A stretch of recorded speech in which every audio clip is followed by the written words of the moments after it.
I like this song, though. All right, so Valentine's Day, guys, it is creeping up. And if you're wondering why you're still single, well, don't you worry. Dating expert Cher Gottman joins us, and she is here to share some tips for the first date. We welcome you, Cher. Thank you so much. I'm so excited to be here. So we're excited to talk to you. Should people be going on first dates on Valentine's Day? Is that an okay time to go on a first date? I think any time is really a good time. You just have to put yourself out there and be willing to find love. Aww. I think willing to find love is the, like, well, what if you're just willing to it. find a good time? I mean, there's a difference. There is a difference. You have to really be ready. When you want to find love, you have to open yourself up, and you have to be vulnerable. Right. Okay. So these are some things that people should think about before they go on a first date. Cher's going to walk us through these, so if you are planning a first date, listen up. What are some attitude pitfalls? Some attitude pitfalls. Well, first of all, you don't want to be what they call a negative Nancy. Oh, kind of like how I've been all morning. Perfect. You want to be positive. Remember, this is a first date, so you want to put your best self forward. Okay. Also, you don't want to be skeptical. That's for talking to your girlfriends before the date. Okay. Or talking to your guy friends. But when you're during the date, you want to really be there and be in the date and be willing to give it a true shot. Okay.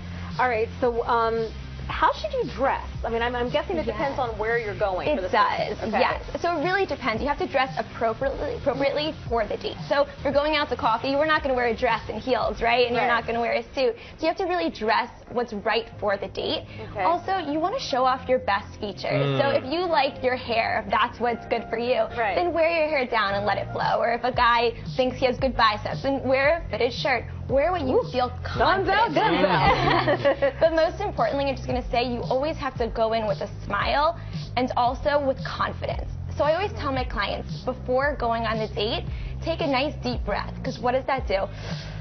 That lifts you up, and then you can walk right into the date feeling nice and confident, and then with a smile on your face, you look approachable. Okay.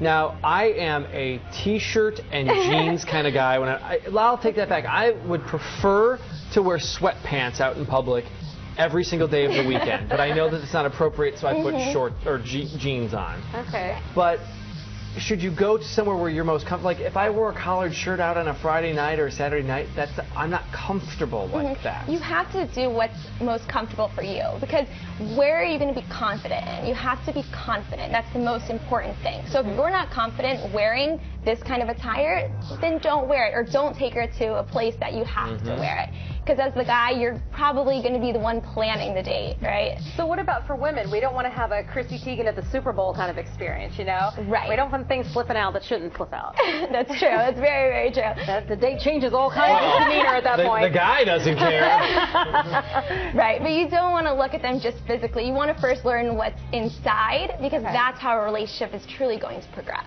So what are some questions we should talk, or some topics we should talk about? Because obviously, if you're the girl, you don't want to sit there and be like, so, how old do you think you should be before you get married? Right, that is a huge dating no-no. Right. So you want to really be present and in the moment.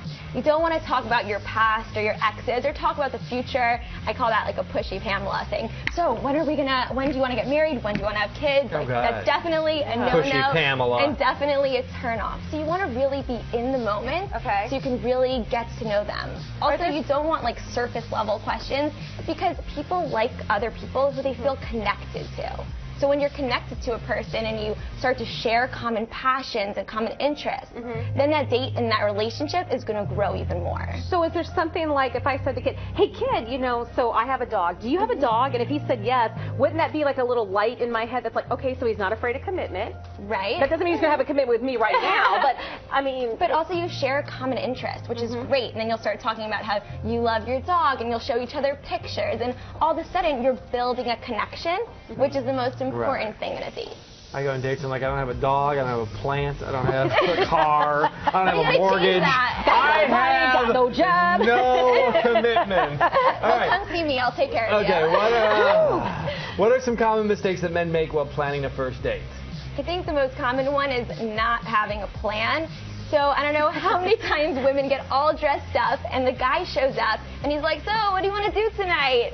And we're like, really? Like, we're all dressed up, we're ready to go.